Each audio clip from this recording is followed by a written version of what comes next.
On the morning of the 29th of September 1935, a visitor from Edinburgh, Miss Susan Haynes Johnson, was walking along the Edinburgh-Carlisle road about 2 miles north of Moffat with two friends, when something unusual caught her eye. From the bridge below her, in the gully, a wrapped bundle lay lodged among the rocks. Protruding from it was what appeared to be a human arm. Startled, she hurried back to her hotel in Moffat and told her brother, Mr. Alfred Charles Johnson, what she had seen. Johnson went straight to the ravine himself, and there he made a horrific discovery. The police were notified at once, and later that afternoon, Sergeant Sloane of the Dumfriesshire Constabulary searched the ravine and found the first of the remains. News of the discovery spread quickly, and the press would later coin the sensational name that would follow the case into history: the Jigsaw Murders. The investigation that followed became one of the most meticulous forensic inquiries of its time, employing progressive techniques, including pioneering work in forensic anthropology, reconstruction, and superimposition.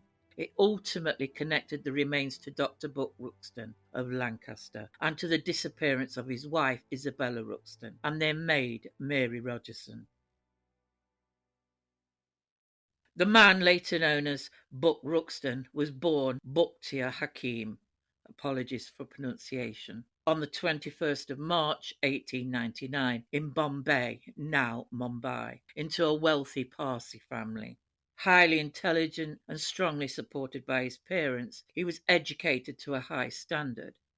By his teenage years, he had already committed himself to a career in medicine. He studied at the University of Bombay, earning his Bachelor of Medicine in 1922 and Bachelor of Surgery by 1923. After graduation, he worked in hospital medicine, focusing mostly on midwifery and gynecology and general practice. He also served in the Indian Medical Service, with postings in Basra and later Baghdad, resigning his commission in October 1926.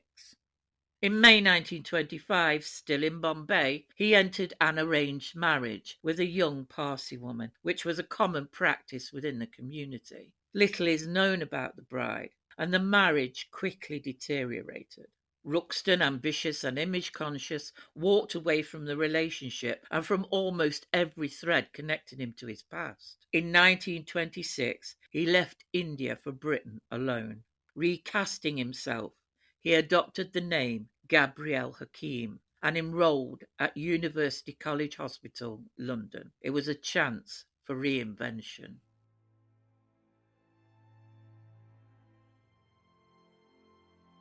In 1927, he moved to Edinburgh to attempt the demanding fellowship exam of the Royal College of Surgeons.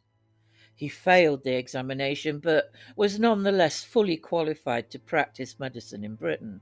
The General Medical Council, recognising his medical degree and his practical experience from India, registered him as a general medical practitioner, a valuable asset in a country where many regions lacked medical staff. That same year, while still known as Hakim, he walked into a cafe in Edinburgh, managed by Isabella Proudfoot Kerr. Born in 1901 in Camelon, near Falkirk, Isabella had grown up in a large family and had once been married briefly to a Dutch sailor, Turnus Cornelius van Hesse, before divorcing and returning to her maiden name. Independent, intelligent, and sharp-witted, she managed the cafe with confidence. She had dreams of running her own betting agency, an audacious ambition for a woman of her time, and was both an experienced motorist and reportedly a skilled gambler. When she met Dr. Hakim, the connection was immediate. A friendship formed and quickly deepened. In 1928, the couple moved to London, where Hakim worked as a locum GP, a common role for a young doctor seeking experience and income. Though unmarried, the pair lived together as husband and wife, a discreet arrangement more easily maintained in the anonymity of the city. In 1929, they welcomed their first child, Elizabeth. Seeking stability, they moved the following year to Lancaster, where Ruxton formally reinvented himself. He changed his name by depot to Buck Ruxton, and Isabella became known as Mrs. Ruxton. Their home at 2 Dalton Square functioned as both residence and medical surgery. Ruxton became known for his skill, energy, and willingness to treat patients, both rich and poor alike. The family expanded, and another daughter came along in 1931 and a son in 1933. By all outward appearances, they lived the quiet, settled life of a respected local family. Mary Rogerson was born on the 9th of October 1915 in Overton, near Lancaster, to James and Jane Rogerson. After her mother's death, Mary was raised in a large blended family by her father and stepmother Jessie. One of 12 children, she was remembered as gentle, warm, and always smiling. Like many working class young women of the 1920s and 30s, Mary entered domestic service. She became the nursemaid and helper in the Ruxton household at Dalton Square. She cared for the children, assisted Isabella, and provided essential support in the busy home. Although she lived away from her family, Mary remained deeply connected to them. Even after her family moved to Morecambe, she continued to visit her parents and siblings every week. The surviving entries in Dr. Buck Ruxton's diary, written during the years before his wife's disappearance, reveal a turbulent and often volatile marriage. The pages swing between intense affection and bitter conflict. Ruxton later summarized their relationship with the words, "We were the kind of people who could not live with each other and could not live without each other." He claimed that many of their quarrels were sparked playfully by Isabella, but to those who knew the couple, it was unmistakably clear that Ruxton's jealousy and the fury it unleashed dominated their home. Friends, servants, and visitors described a man whose suspicious nature erupted into explosive scenes, violent outbursts, wild accusations, threats shouted and then hastily withdrawn, and at times physical assaults on his wife. Several maids testified that Ruxton kept a revolver in his bedroom and had, on more than one occasion, held knives to Isabella's throat during arguments. Police had been called to the house twice. One witness said he behaved like a madman, shaking uncontrollably, speaking incoherently, and then collapsing into tears. These emotional storms were frequent features of a life in the Ruxton household. Most quarrels eventually passed, but sometimes Ruxton's erratic behaviour overwhelmed even Isabella, a woman who had endured much yet continued to try to keep the family together. In 1932, Isabella's sister, Mrs. Nelson, travelled urgently to Lancaster after receiving a telegram from Ruxton. When she arrived, she found him deeply agitated. He claimed Isabella had attempted to end her own life, and that she'd tried to do so before, and insisted she was trying to ruin him. He said she had repeatedly threatened to leave. Mrs. Nelson recalled another incident in 1934 when Isabella had fled to Edinburgh with all her belongings to stay with her sister. Ruxton pursued her almost immediately. He pleaded, argued, and applied relentless emotional pressure until Isabella agreed to return home with him. On the 7th of September 1935, Isabella travelled with her friends, the Edmondson family, to Edinburgh. The party, which included Mr. and Mrs. Edmondson, their daughter, and their son, Robert James Edmondson, a clerk at the Lancaster Town Clerk's Office, used two cars for the trip. Isabella planned to stay overnight with her sister, Mrs. Nelson, but instead the entire group checked into the Adelphi Hotel, each with separate rooms. Ruxton, consumed by jealousy, hired a car, followed them to Edinburgh, and convinced himself, entirely without evidence, that Isabella and the young Edmondson man had planned a secret romantic weekend. This was one of several baseless accusations he had made concerning the young clerk.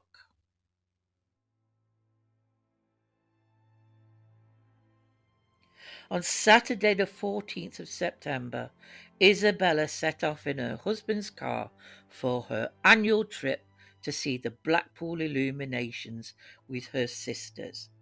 She began the return journey to Lancaster around 11:30 p.m. It's believed she arrived home. The car was found parked outside the next morning, but no one saw her again. In fact, neither Isabella Ruxton nor the young housemaid, Mary Rogerson, was seen alive after Saturday the 14th of September, 1935. A troubling detail emerged later. On Friday the 13th of September, Ruxton told a domestic worker, Mrs. Kerwin, not to return until Monday because there was nothing for her to do. This was highly unusual and, in hindsight, suggested advanced planning. Another housemaid, Mrs. Agnes Oxley, was expected early on Sunday morning, the 15th of September, but at 6:30 a.m. Ruxton appeared at her home in person and told her not to come in. He explained that Isabella and Mary had gone to Edinburgh for a holiday and that he intended to take the children to Morecambe. This explanation was only the beginning. Over the following days, Ruxton gave different and inconsistent accounts. At one point, he told a friend of Isabella's that Mary had got into trouble and that Isabella had taken her away to obtain an illegal abortion, an entirely unfounded and fabricated story.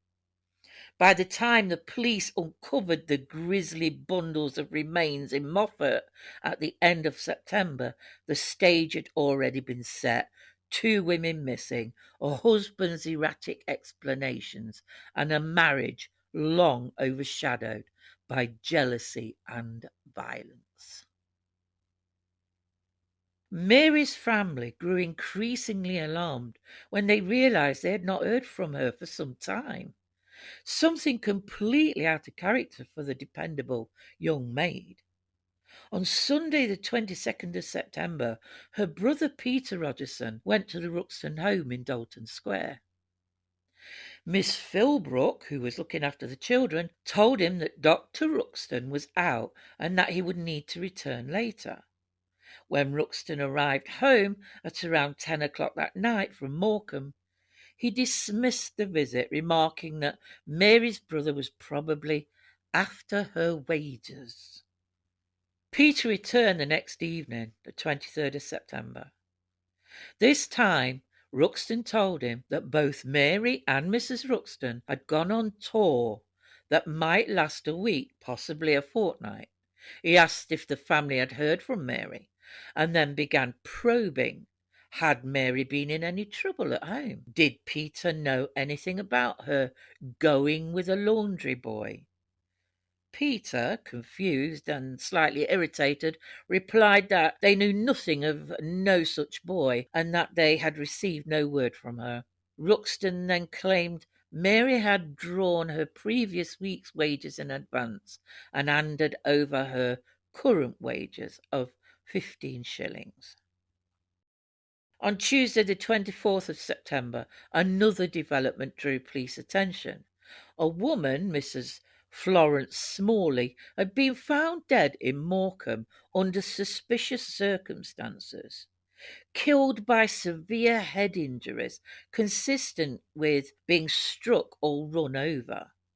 Police did not at that point consider Ruxton a suspect, but his increasingly agitated behaviour, combined with the unexplained disappearance of two women from his household, started to make him stand out. Officers noted his nervousness, his unpredictability, and the frequent distressed visits he made to the police station. It was also known that he had driven to Morecambe several times late in September.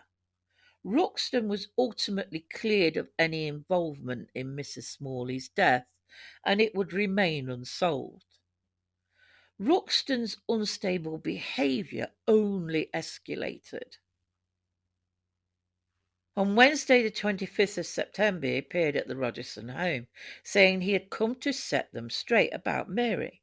He claimed she had been different lately, that she had been associating with a laundry boy, and then, astonishingly, that Mary was pregnant. He said Isabella had walked out with Mary and was taking her away to sort out the trouble. Mrs. Rogerson firmly replied that Mary was not pregnant and she knew nothing about any boy. She told him to return later when her husband was home.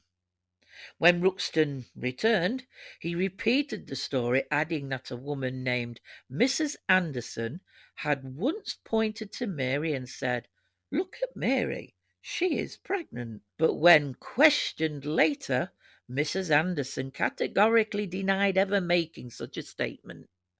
Ruxton then suggested that Mary could simply go away for a while and have the child and then return to work afterwards. The Rogersons remained unmoved. All they wanted was their daughter home. Mr. Rogerson told him plainly that girl must come back, whatever her condition. He warned Ruxton that unless Mary returned by Saturday, he would report her missing to the police. On Thursday, the 26th of September, Ruxton told a friend that Isabella was having an affair with the young Robert Edmondson, and that Isabella and Mary had gone away together. He also claimed that Mr. Rogerson had threatened to go to the police, adding dismissively that the man was overreacting. That night, Ruxton went to the cinema. On Tuesday, the 1st of October, the Rogersons returned once more to Dalton Square. Ruxton now told them that the two women had broken into his safe and stolen £30 or £50, and that they would soon reappear once the money was gone. This time the Rogersons had heard enough. They went directly to the police. Mary Rogerson was formally reported as missing on the 2nd of October 1935. 2 days later, on the 4th of October, Ruxton appeared at Lancaster police station, visibly distressed. He told Detective Constable Winstanley that Isabella had left him on the 15th of September and taken Mary with her. He complained she had not written to the children and said he had sent her a letter in Edinburgh and that had been returned unopened. He denied knowing Mrs. Smalley, insisting the rumours were harming his medical practice. Becoming increasingly emotional, he handed over his house keys and urged the police to search his home to prove his innocence. He also demanded that police intercept letters to the young Robert Edmondson, whom he believed knew where Isabella was, a request the officer refused. Mrs. Rogerson, still desperate for answers, visited the house on the 5th of October. Ruxton gave her nothing but the same mixture of accusations and helpless shrugs, insisting both women had deceived him. Around this time, Ruxton also visited Mr. Edmondson, asking where his son Robert was. Learning the young man was staying in Edinburgh, Ruxton's agitation became obvious. He broke down in tears, returning again and again to the idea that Isabella and Robert had been in contact. Edmondson tried to reassure him, but the conversation left him uneasy. After speaking with his son, the family agreed they should confront Ruxton directly. When the two Edmondsons visited him, Robert firmly stated that he had no idea where Isabella was. Ruxton launched into a long tirade about his wife's behaviour, making repeated accusations that Robert had been involved with her. Even as he raged, he cast himself as the betrayed husband, a victim abandoned by an unfaithful wife and accompanied by, he claimed, a girl who was troubled and misbehaving. To those around him, Ruxton presented himself as the wronged man, emotionally wounded, deceived, and left behind. But behind the drama, the truth was far darker, and within days, the horrific discovery in Scotland would expose it. While police in Lancashire were growing increasingly uneasy about the disappearance of the two women from Dalton Square, a very different drama was unfolding nearly 100 miles away. On Sunday the 29th of September 1935, in the quiet Scottish town of Moffat, a most disturbing discovery was made that would set in motion one of the most significant forensic investigations of the 20th century. By the time Sergeant Robert Sloane of the Dumfriesshire Constabulary reached Garden Home Lynn on Sunday the 29th of September 1935, the alarm had already been raised. It was Miss Susan Haynes Johnson who had first looked over the parapet of the bridge and seen the strange cloth-wrapped parcel lodged in the water below, an arm protruding from the torn edge. Her discovery brought Sloane to the scene, and he quickly secured the area, sketched the position of the bundle, and preserved every scrap of its wrappings for later examination. As he worked, Sloane did what any experienced officer would do. He began to search downstream. That afternoon, moving slowly along the line of the burn, he found more parcels, eventually finding several separate bundles caught against the rocks, tangled in debris, each one containing human remains.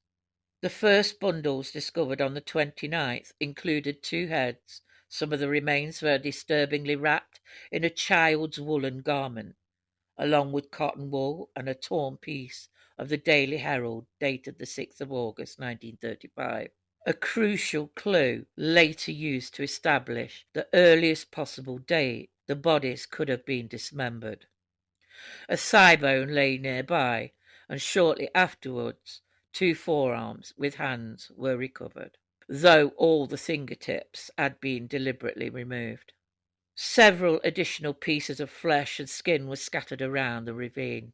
The following day, the Chief Constable of Dumfriesshire called in expert assistance from Glasgow CID and the help of forensic specialists and anatomists from the universities of Glasgow and Edinburgh. Over the next few days, searchers uncovered dozens of body parts. They were wrapped in various materials, including clothing, newspaper, and sheeting. The condition of the remains was gruesome, with maggots infesting the body parts and a strong, overwhelming smell. The contents were grim. A blouse containing 2 upper arms and pieces of flesh, a pillow slip filled with long bones and pieces of soft tissue, a sheet containing ripped fragments of soft tissue, a larger torn sheet tied crudely with its own hem, containing the chest section of a torso and the lower portion of 2 legs, the feet still protruding from the remaining fabric. The evidence made one thing clear. The remains came from two separate bodies, meticulously dismembered. Further searching over the following days uncovered more remains. A forearm wrapped in the Daily Herald, dated the 15th of September 1935. A pelvis bundled in another cotton sheet. Further pieces of flesh and tissue scattered along the banks.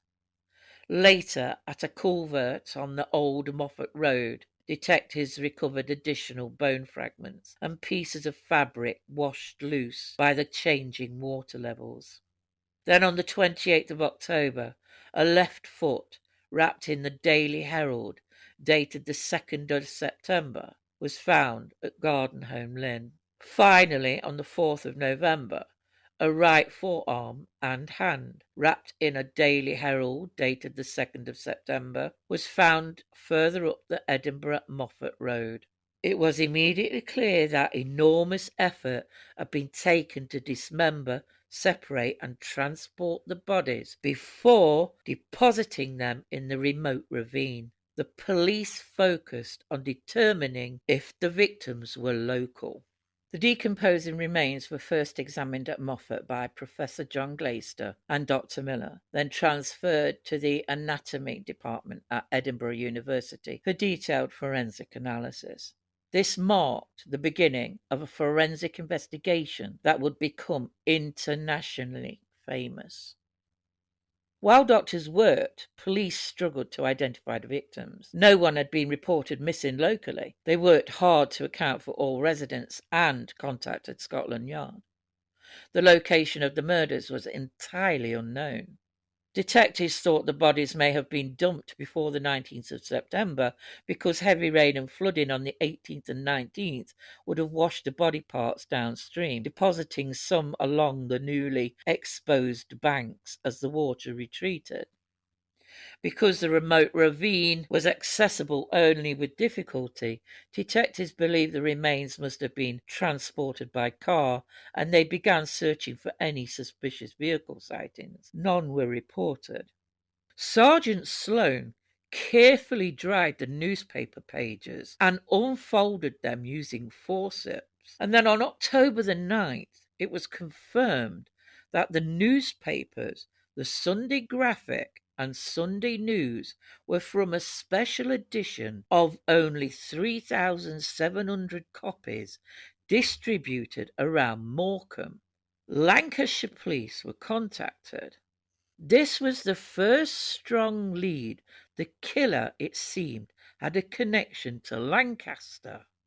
Coincidentally, on the 9th of October, the Chief Constable of Dumfries contacted Lancaster Borough Police after reading a newspaper article about Jane Rogerson, a young Lancaster maid who had been missing for nearly 3 weeks. She worked for a local doctor, Dr. Buck Ruxton of 2 Dalton Square.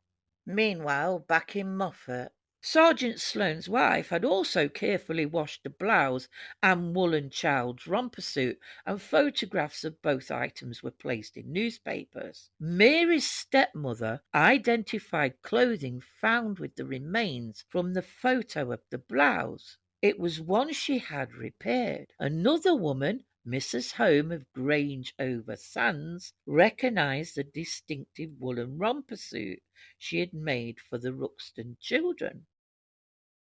It also emerged that Ruxton's wife, known locally as Isabella or Mrs. Ruxton, had vanished at the same time. With these identifications and new information, the focus of the entire investigation shifted sharply towards a Dr. Buck Ruxton. Suspicion falls on the doctor. By mid-October, Lancaster's chief constable, Captain Vann, took over the inquiry. The press also began linking Ruxton's missing wife and maid to the Moffat remains. Ruxton complained bitterly to Vann, asking him to stop the speculation. Vann refused, at least until he could satisfy himself that there was no connection. Early press speculation that one of the Moffat bodies might be male brought an odd reaction from Ruxton. Hearing the rumour, he reportedly laughed. "So you see, Mrs. Oxley, it is a man and a woman. It is not our two." He repeated a similar comment to others, seemingly relieved rather than horrified. Events at 2 Dalton Square, Sunday the 15th of September. From this date on, witnesses noted several disturbing and suspicious details. A newspaper girl delivering papers found Ruxton answering the door himself, unkempt, nervous, and with an injured hand. Tradesmen also encountered him instead of the usual staff. Later that morning, Ruxton went to an unfamiliar garage and purchased 2-gallon petrol, insisting they be placed in the car, not the tank. An hour later, at his usual garage, he purchased another 4 gallons, this time into the tank. This suggested a need for petrol outside normal motoring use, possibly to destroy evidence. Ruxton then left his children with friends, the Andersons, explaining that his wife and Mary Rogerson had gone away. His hand, he claimed, had been cut by a tin of fruit. He returned to Dalton Square for the remainder of the day. At 4:30 p.m. he brought Mrs. Hampshire, a woman who sometimes helped with housework, back to the house.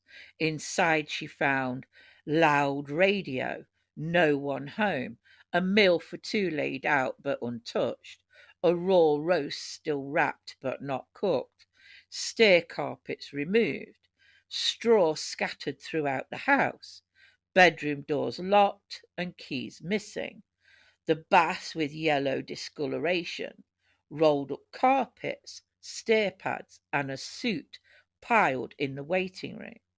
Outside, blood-soaked carpets, a blood-stained shirt, and partly burnt towels. Ruxton told her he had tried to burn them with petrol, but they were too wet with blood. That night he left a false message with the Rogersons family, claiming Mary had gone to Scotland for 2 weeks. On the way back to Morecambe, he asked Mrs. Anderson to purchase £2 of cotton wool and sent his daughter Elizabeth into a chemist to buy disinfectant. On Monday the 16th of September, Ruxton realised he'd made a mistake by giving Mrs. Hampshire the blood-stained blue suit. He returned early, asking for it back. When she refused, he instructed her to cut the label out and burn it. Her suspicions rising, she examined the suit more closely and found much more blood than she'd first realised. She later unrolled one of the carpets, and it was soaked in blood. Back at Dalton Square, housekeeper Mrs. Oxley also noticed the stained bath, the heap of burned material, and the doctor's dishevelled state. When Mrs. Hampshire returned at 12:30, she confronted him. Ruxton broke down, claiming his wife had run off with another man whom he had once trusted. He later denied ever making this confession. That afternoon, the cleansing department removed carpets, clothing, straw, plaster scrapings, part of a blue and white patterned silk dress with glass buttons, fragments of oilcloth, and a hamper of straw.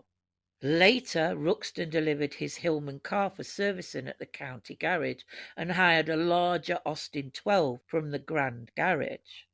Both garage owners later realised he had been attempting to build a false alibi, asking what day and time the car was bought in, how much petrol the hire car's tank could hold.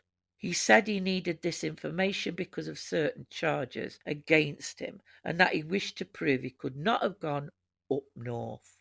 That evening he again asked the Andersons to keep his children overnight. They noticed the severe cuts to his hand, one so deep that the bone was visible. He claimed again it was caused by a tin opener. On Tuesday the 17th of September, Ruxton returned with the children to collect more clothes and take them to school. He then visited a decorator about repainting the staircase. At 12:35 p.m., a cyclist named Bernard Beatty was knocked off his bicycle by a car that failed to stop. He recorded the registration and reported it to the police. Another detail that would later feed into the growing case against the doctor. At about 1 a.m., Dr. Buck Ruxton's car was stopped by a police constable at Millthorpe. Ruxton was driving with a small child beside him. He admitted he had recently been involved in a car accident in Kendal. The officer cautioned him and asked whether he wished to make a statement. Ruxton became agitated and difficult to understand, but one thing he did say clearly was that he'd been to Carlisle on business and was now returning to Lancaster. He also claimed he had set out for Morecambe, where he wished to arrange for his youngest child, Billy, to stay with Mrs. Home, but that he had lost his way and returned by way of Windermere and Kendal. He insisted it was a difficult place to find and that it became lost every time he tried to go there. Later, the charwoman, Mrs. Smith, was instructed by Ruxton to strip the wallpaper on the staircase. She noticed that all of the upstairs doors were locked. Mrs. Curwen, who had been able to come on the Monday, was asked if she would take the little boy Billy out because Ruxton said Mrs. Ruxton and Mary had gone to Edinburgh for a holiday. When she arrived at the house, she was admitted by Mrs. Smith. In a recess in the backyard, she saw a heavily blood-stained blanket soaking in an enamel bowl beneath a stream of running water from a tap. After wringing it out, she left it in fresh water for Mrs. Smith to finish. On Wednesday, the 18th of September, both Mrs. Oxley and Mrs. Curwen were at the house. Ruxton told them they could have the carpets that were lying in the yard, as he intended to replace them with new ones. They each took a share. Mrs. Smith continued stripping the wallpaper, and while doing so she noticed blood on the curtains of the window below the top landing. This was also seen by Mrs. Oxley and Mrs. Curwen, who took the curtains down and put them in the linen basket. Dr. Ruxton saw her do this and asked where she'd placed them. He told her not to leave them in the basket, tore off the bottom portion where the bloodstains were, burnt that piece in the kitchen fire, and gave the remainder to the women to use as dusters. On Thursday, the 19th of September, Ruxton drove his car up to the back door, went inside, closed all the doors, and made several trips between the car and the upstairs bedrooms. He then left the house at about 8 a.m. Mrs. Oxley was left with the key and was told to pass it to Mrs. Curwen when she finished, as he would not be back until late. After Ruxton left, Mrs. Oxley noticed that some of the bedroom doors which had previously been locked were now unlocked. When she went upstairs, she detected a foul, unpleasant smell coming from the doctor's bedroom. Later, Mrs. Smith also noticed the strange foul smell on the first floor landing near the drawing and dining room, but she made no attempt to trace it. Mrs. Curwen also noticed the smell. She believed it was coming from the doctor's bedroom and from nearby rooms. She confirmed that the doctor's bedroom, the drawing room, and the dining room were still locked at the time. However, she observed that the doctor's bedroom door was open the next day, Friday, the 20th of September, although there were some discrepancies about this point during the trial. From the 15th of September onwards, Dr. Ruxton spent each day doing everything he could to conceal evidence. According to Mrs. Smith and Mrs. Curwen, beginning on Tuesday the 17th of September, the doctor asked them to keep a fire burning outside.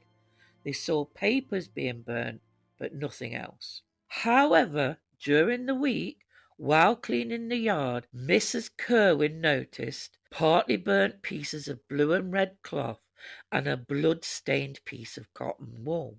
She also saw burnt leather handles that looked as though they'd come from a suitcase. She recognised the blue fabric as similar to Mary Rogerson's coat, and the red fabric as resembling the old-fashioned dressing gown Mary often wore.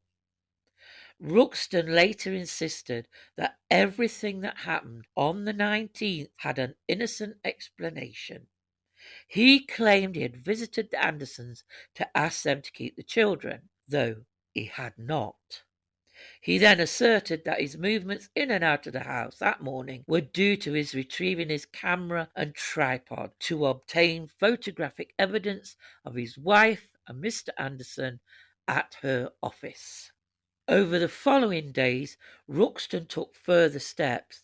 He purchased eau de cologne to mask the increasingly bad smells. He met the young Mr. Bob Edmondson and told him Isabella had gone to London. This was suspicious because Ruxton's own car was parked at the house, despite his earlier claim that he had had to hire another car because his wife had taken the Hillman with her.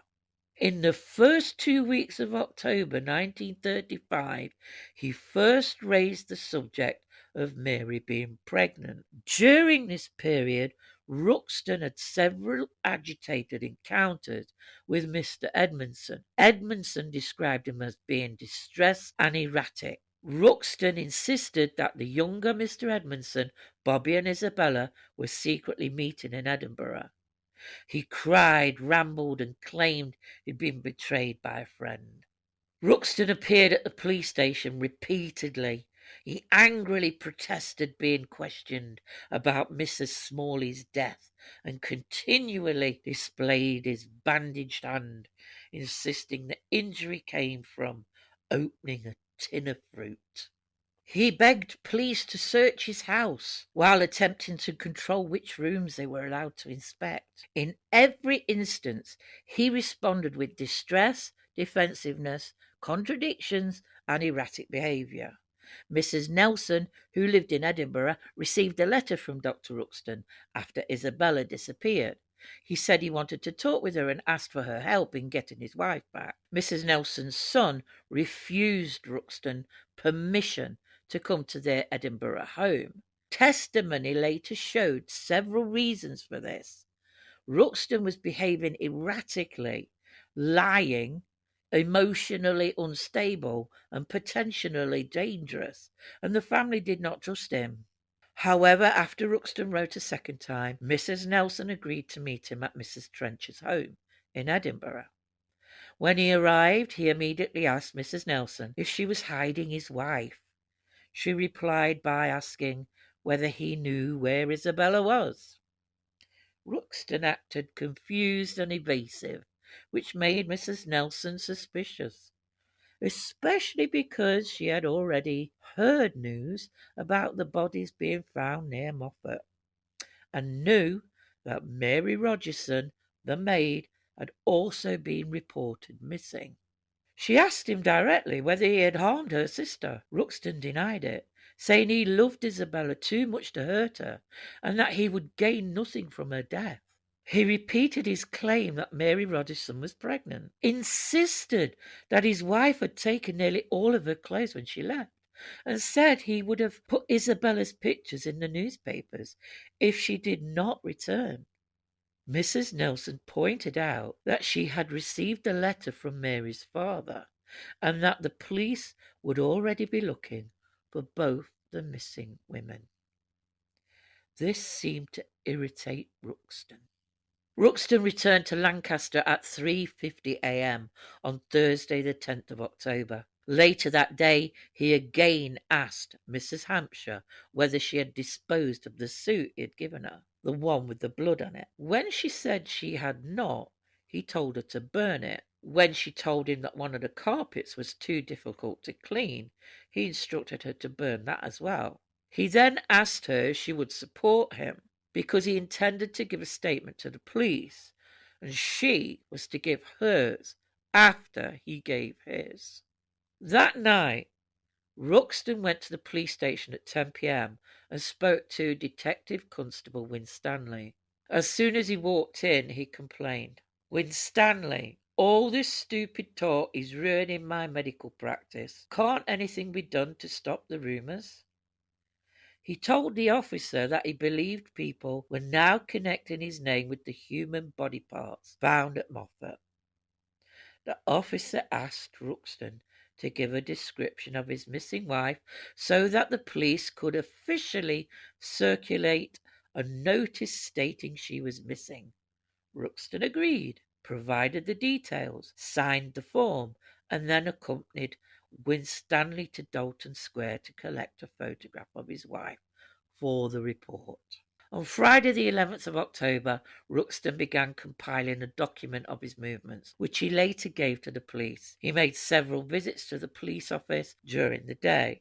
Inspector Green, who had been making inquiries about Mary Rogerson, questioned him, and Ruxton repeated his story about the women travelling to Edinburgh. After the interview, he saw Mr. Rogerson and asked whether he knew if the police were connecting the bodies found near Moffat with Isabella and Mary's disappearance. Mr. Rogerson said no. At 9:30 p.m., Captain Van and Inspector Green were again visited by Ruxton at the police office. He became hysterical and made further accusations against Bobby Edmondson. On Saturday the 12th of October at 9:30 a.m., Ruxton went to Captain Van's office. As Van had asked him to come, he left his children with Miss Philbrook. Several police officers were present, including officers who had come from Scotland. Captain Van told Ruxton that the police believed he might be able to help them find his missing wife and maid. They wanted him to explain exactly where he had been and what he had done between the 14th and the 30th of September. Ruxton responded politely and said he would tell them everything that he could. Captain Van warned him that whatever he said would be taken down in writing, and he was formally cautioned.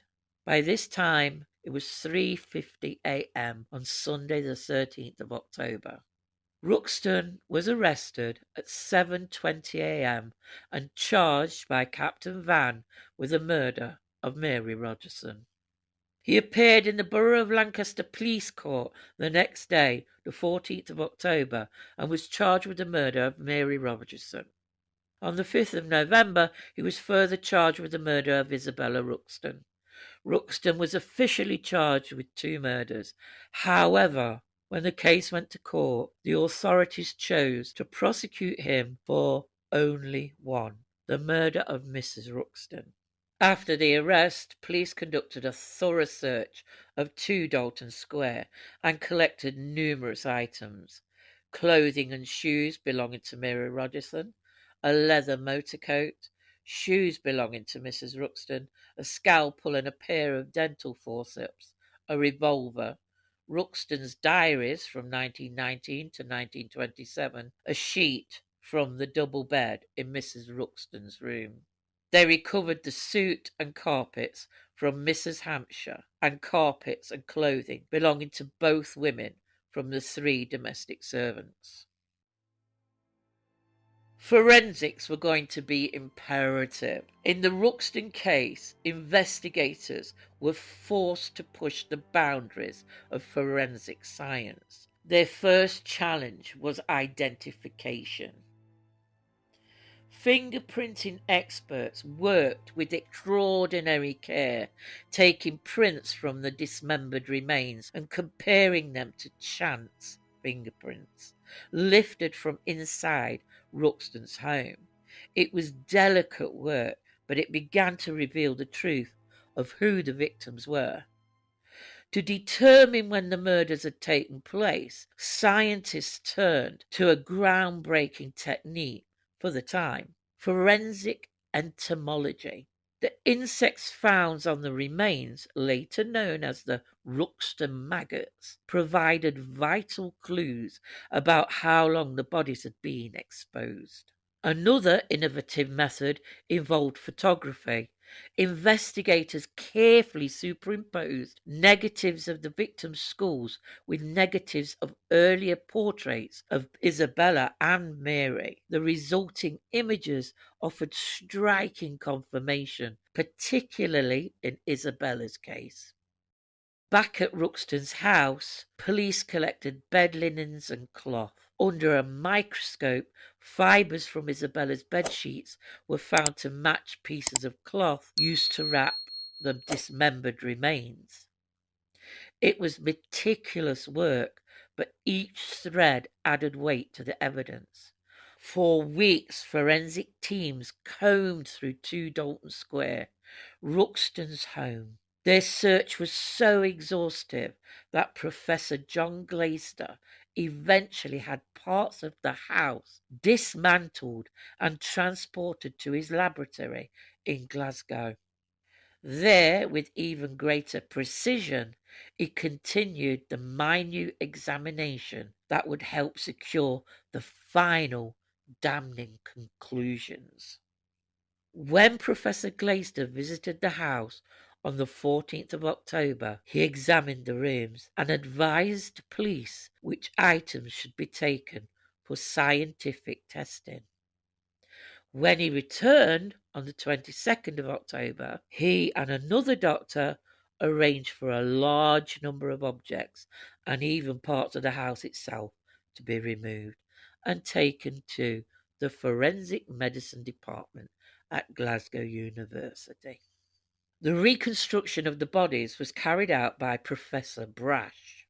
Early examination showed that the 2 heads were clearly different, and they were designated Head 1 and Head 2, while the experts attempted to determine which body parts belonged together. Body number 1 was Mary Rogerson. Body number 2 was Mrs. Ruxton. Head 1, Mary Rogerson, still had 4 complete neck vertebrae attached, along with part of the 5th. Head 2, Mrs. Ruxton, had 5 neck vertebrae attached. A separate upper chest piece had the 6th and 7th vertebrae attached. Because the human neck has 7 vertebrae, the scientists suspected that head 2 and the trunk belonged to the same person. When they placed the vertebrae together in order 1 to 7, they fit perfectly. X-rays confirmed the match. Professor Brash listed 14 anatomical reasons proving that head 2 and the trunk belonged to the same woman. The most important findings were the vertebrae from the head and trunk matched in size, shape, and age characteristics. The surfaces between the 5th and 6th vertebrae matched exactly like puzzle pieces. Soft tissues showed that the head had been removed in a manner that created corresponding cut surfaces on both the 5th and 6th vertebrae. A small piece of bone cut from the bottom of the 5th vertebrae was found attached to the top of the 6th vertebrae and fitted perfectly. The same analysis was applied to head 1, and the vertebrae were found to be smaller and lighter and incompatible with the trunk. X-rays confirmed these differences. Thus, the scientists concluded head number 2 and the trunk belonged to Mrs. Ruxton, and head number 1 belonged to Mary Rogerson. During early examination, the experts noted that only 1 pelvis was present and that deliberate attempts had been made to remove or destroy any identifying sexual characteristics. This caused confusion in early statements given to the press. Using anatomical evidence and reconstruction, Professor Brash concluded that remains belonged to 2 females, one older than the other. The trial of Dr. Buck Ruxton began on Monday the 2nd of March 1936 at the Manchester Winter Assizes before Mr. Justice Singleton. Counsel for the Crown, Mr. J. C. Jackson, K.C., Mr. Maxwell Fyfe, K.C., Mr. Hartley Shawcross. Counsel for the Defence, Mr. Norman Burkitt, K.C., Mr. Philip Kershaw, K.C. Professor John Glaister, the first medical expert to give evidence, explained how the bodies had been taken apart. He described the injuries and the damage found, using the photographs to illustrate his findings. Both sets of remains showed that the bodies had been dismembered at the major joints. The head, arms and legs removed cleanly with a sharp knife, not a saw. The cuts were expert and deliberate, suggesting anatomical or medical knowledge. Body number 1, Mary Rogerson. The head had been removed at the neck. The arms and legs were separated at the shoulders, elbows, hips and knees. Most of the face had been stripped of soft tissue. Ears, nose, lips, eyes, teeth and much of the skin were removed. She had a conspicuous birthmark on the upper part of the right forearm. The skin on this region had been removed. She had a scar on her right thumb. The base of the thumb was completely stripped of soft tissue. There were 2 small skull fractures and a scalp wound, likely caused by blows. These may have occurred before death and might have caused unconsciousness, though they were not necessarily fatal. Bruising on the upper arms had occurred during life. There were no signs of pregnancy. Mary Rogerson had light brown hair, and the remaining hair on body number 1 matched that. She had a cast in one eye, but both eyes had been removed. She had 4 vaccination marks on the left upper arm. Body number 1 also had 4. She had an abdominal scar from an appendectomy, but the torso was missing, so this feature could not be used to identify her. Body number 2, Isabella Mrs. Ruxton. The body had been dismembered in a similar way. The head and limbs had been removed with clean knife cuts. Much of the facial tissue was missing. There were signs of injuries around the face and head, and some bruising consistent with having occurred during life. Clear attempts had been made to remove identifying features.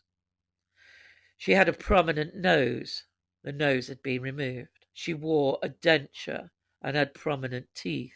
Most of the teeth had been extracted. The tips of the thumbs and fingers had been removed. She had humped toes. The toes were missing from the one remaining foot.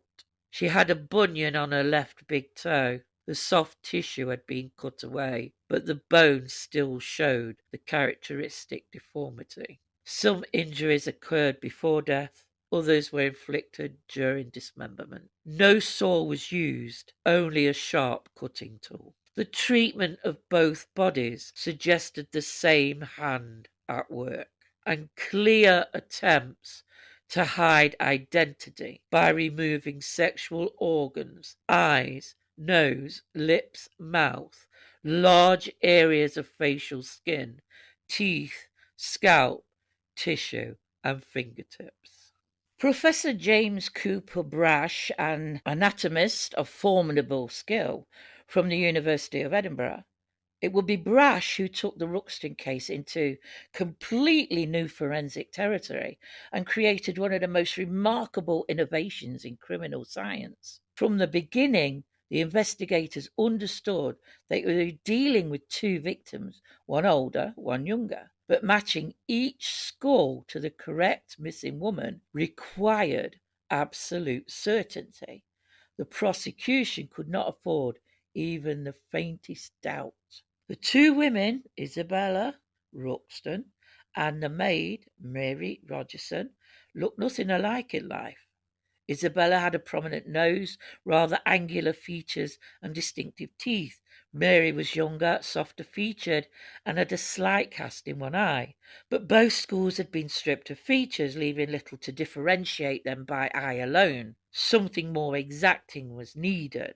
So, how do you identify a victim when her face had been deliberately destroyed? As we know, the killer had stripped soft tissues from the skulls, removed the eyes, lips, teeth, and significant portions of skin. He had done everything possible to erase the physical identity of the two women, and the traditional means of identification, facial recognition, dental comparison, and fingerprints had been intentionally attacked. But Professor Brash had a plan. School photo superimposition. Professor Brash proposed a method that had been theorized in anatomical studies but never used in a criminal trial. Superimposing life-sized photographs of the missing women onto photographs of their schools. It was simple in principle, but immensely difficult in practice. No one had attempted it under courtroom standards, where the slightest inaccuracy could mean life or death. Brash began cautiously. He understood that a skull dictates the shape and proportions of the face. Certain anatomical landmarks, eye sockets, nasal aperture, jaw angles, remain constant in every individual. If a skull belongs to a particular person, its key points should line up with those on that person's photograph when both are taken from the same angle. This was still something of a scientific leap, but Brash believed it could support the other evidence. So he set to work. The first step was to enlarge a portrait photograph of each woman to an actual human size. This might seem trivial today, but in 1935, photographic enlargement was less precise, and even a few millimeters of error could distort proportions. So, to confirm accuracy, Brass used known dimensions in the photographs, measurable reference points such as hair accessories. So the tiara in one of Isabella's portraits was used. By measuring the real tiara and comparing it with the enlarged version, he confirmed that the enlargement scale was exact. Only then did he proceed. Next, each skull designated skull number 1 and skull number 2 was mounted and photographed from identical angles.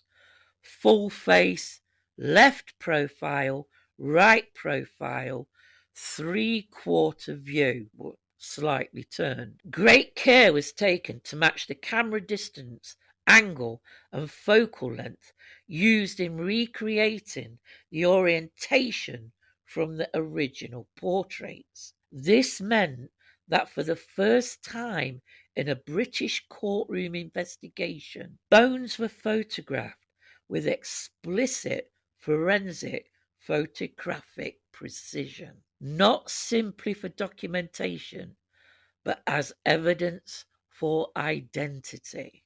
Brash then created tracings, fine line outlines from the photographs of both schools. He placed these tracings directly over the life-size portraits, adjusting them just enough to align the central axis of the face. If the skull belonged to the woman in the photograph, the outlines would follow the same contours. The orbits aligning with the eyes, the nasal aperture matching the nose's position, the jaw following the shape of the mandible, the cranial vault matching the forehead contour. If the skull did not belong to the woman, these features would diverge, sometimes obviously, sometimes subtly, but unmistakably. And indeed, the results were striking. When school number 1 was placed over Isabella's portrait, the mismatch was immediate. The skull was too small, the face too short, the jaw angle too soft. When school number 2 was compared with Mary Rogerson's portrait, the disparity was equally clear. The nasal aperture was too wide, the jaw too square, the forehead too steep. But when exchanged, school number 1 matched Mary Rogerson. School number 2 matched Isabella Ruxton. The outlines flowed over the portraits with an uncanny precision. The eye sockets aligned, the nasal openings matched, the jaw contours traced the same curve. Even the photograph of Isabella's teeth agreed with the sockets in school number 2. While Brash insisted, and the court accepted, that superimposition alone could not constitute positive identification, it powerfully supported the other findings. Professor Brash had made flexible moulds of the left foot from each body and placed silk stockings over the moulds. He had then fitted them onto shoes known to belong to Mary Rogerson and Mrs. Ruxton, comparing shape and fit.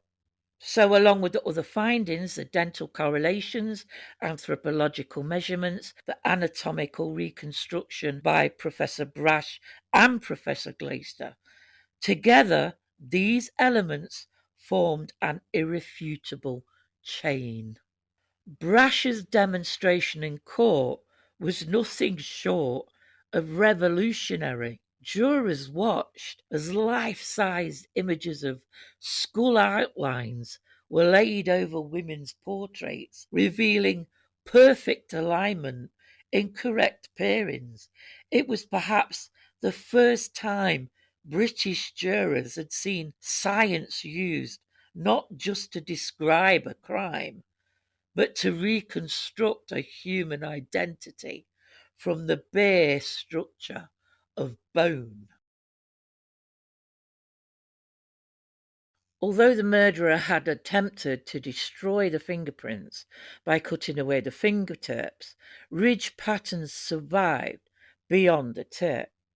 Small preserved areas of hand skin were chemically softened and examined under magnification. These ridge patterns were photographed by Detective Bertie James Hammond and compared with the known fingerprints of the two women, helping to confirm identity. Hammond drew on his expertise in fingerprint and photography.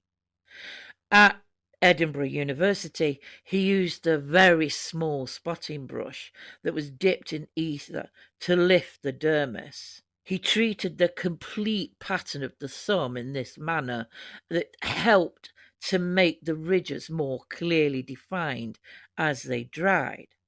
A powerful magnifying lens with a light inside, which had an aperture in the side, was used to aid the process. Later, Hammond photographed the ridges on the underlying skin of the thumb on body number 2. This image of the incomplete thumbprint was detailed enough, however, and had 16 points of similarity of prints found at Dr. Buck Ruxton's house. After the trial, the News of the World noted Bertie Hammond's work would go down in police records as among the most remarkable ever achieved by a fingerprint man. Glaister examined numerous stains found throughout the house at Dalton Square on carpets, stair pads, a suit belonging to Mrs. Hampshire, and many other items. Many stains were human blood. The defence suggested that heavy staining on the stair carpets came from a miscarriage suffered by Mrs. Ruxton in 1932. However, doctors saw no blood stains on the stairs at the time. All bleeding had occurred in the bed. A fall would not produce the heavy blood loss found on the stairs years later. This explanation was rejected as impossible. Dr. Miller examined material from the bathroom drains and found fragments of human fat and tissue, showing that body parts had been washed down the pipes. Dr. Shannon, a prison medical officer, had examined Ruxton's hand injuries in October, and he concluded the wounds were caused by a very sharp blade. They could have been caused by drawing a knife through a closed hand. Ruxton's explanation that a tin opener caused the injuries was impossible, according to him. Dr. Ruxton's testimony. The defence called only one witness, Dr. Ruxton himself. Over 2 days he broke down repeatedly, crying and insisting on his innocence. He claimed never to have harmed his wife or Mary Rogerson, and that he had no idea what happened to them after they left the house. When confronted with contradictions, he accused witnesses of lying. Justice Singleton summed up the case for several hours, stressing that Ruxton must receive the benefit of any reasonable doubt, but also that if no such doubt existed, the jury must return a clear verdict. After deliberation, the jury found Ruxton guilty. At the end of the 11-day trial, Dr. Buck Ruxton was sentenced to death.